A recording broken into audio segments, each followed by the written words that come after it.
In this video, I will rank what I think are the best C-Class generations. The C-Class is the compact-sized Mercedes with a greater focus on driving dynamics compared to Mercedes' larger cars. A lot of AMG's most popular cars over the years have been C-Class models.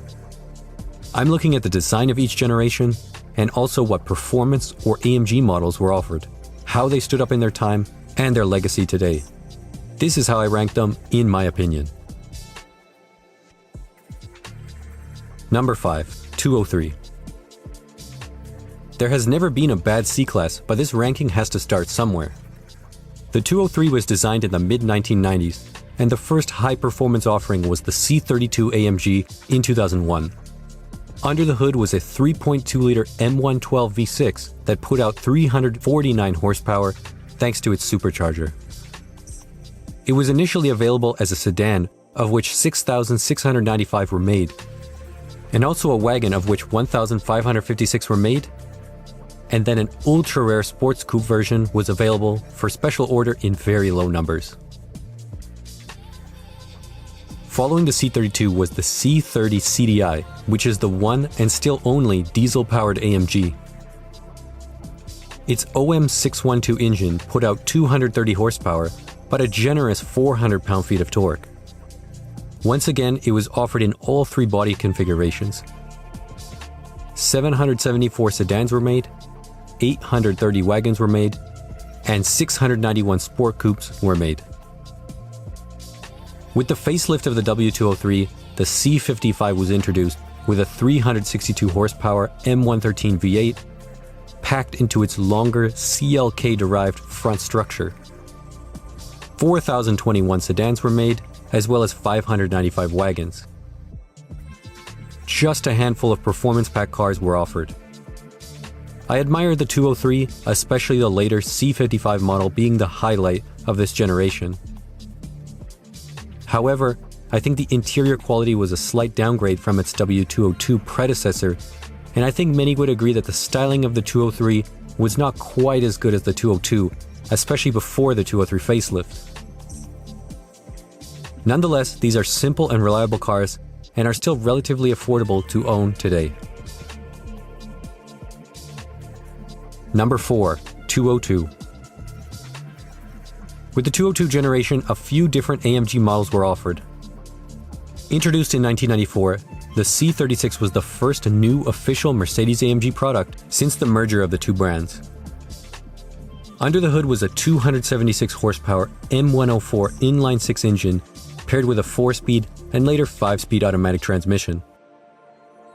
5,221 sedans were made. The C43 followed for 1998 with a 4.3-liter M113 V8 with 302 horsepower and facelift styling was brought in. They made 3,085 sedans and 772 wagons. Even more desirable was the C55 with a 342 horsepower, 5.4-liter M113 V8. They made only 59 in total, with sedan and wagon versions made. The 202 is not the most radical or high-performance generation, but it did represent the end of the traditional Mercedes of the 1980s and 1990s. It's hard not to appreciate the charm of this generation, and these cars are still very attainable in today's market. Number 3. 205. Following up the successful 204 generation was a difficult challenge for Mercedes, but they pulled it off with the 205. A common critique of the 203 and 204 generations were that their interiors could have been better. The 205 was a marked improvement in this area. The C43 with a 362 horsepower V6 was the entry-level performance model. However, this was really a rebranded C450. The C63 was the highlight of the 205 generation with its 4-liter M177 V8 engine. It put out up to 500 horsepower in the S models. This engine still sounded good while bringing in more torque and efficiency than its predecessor. The coupe version of the 205 was particularly good-looking, as AMG finally gave the rear fenders a more pronounced look to complement the car's performance. The 205 C63 was a great overall package, but it never made the same impact as the next car on this list.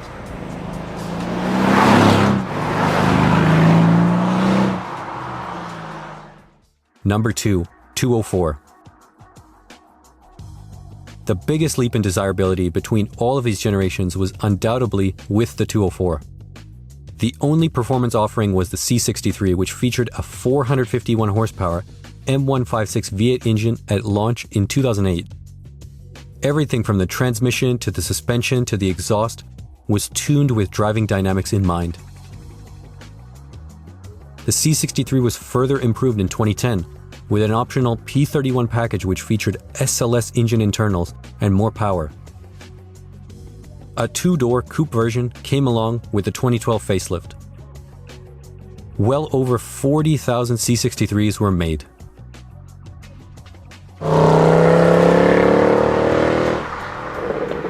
On top of that, the Black Series version took the upgraded P31 engine and transformed the rest of the car around it with adjustable coilover suspension, wider track widths and bodywork, as well as upgraded cooling.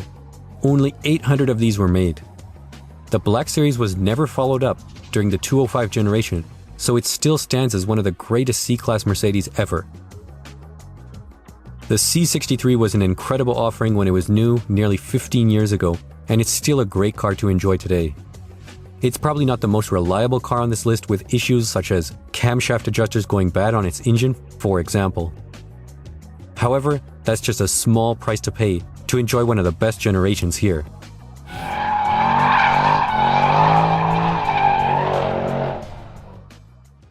Number 1, 201.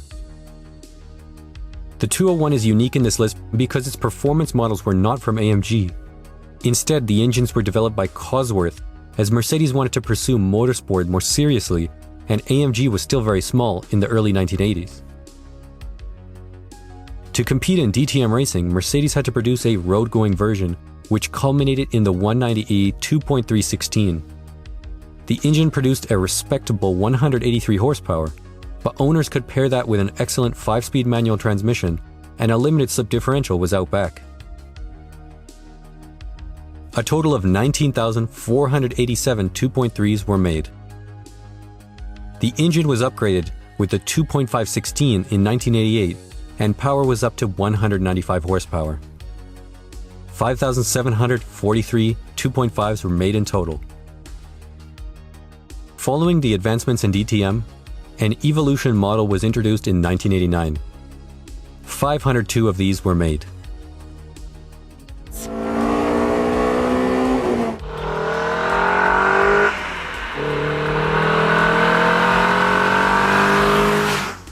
The highest iteration was the Evolution 2, introduced in 1990, now with even more aggressive aero and 235 horsepower. Again, 502 were produced.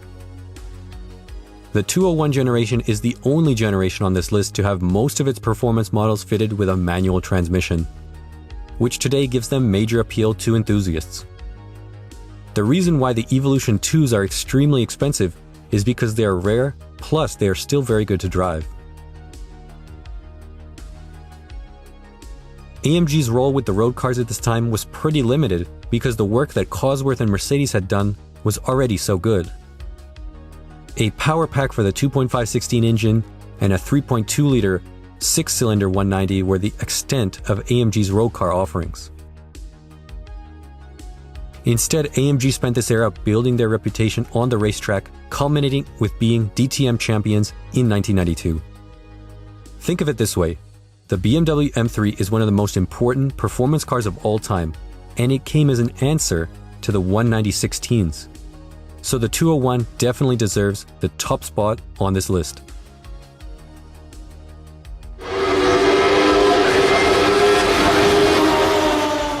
That's it for this video. Let me know in the comments what you think about my list, or if you think the order should have been different in your opinion. I've made some more detailed videos on a few of these cars, so I'll leave a link to some of those videos in the description. I didn't include the new W206 because it's such a recent model and it's hard to judge at this point. We'll have to see how good it is in the future. Thanks for watching, If you want to support the channel, take a look at my store. Link is in the description. If you want to see more AMG content, subscribe for more videos like this one.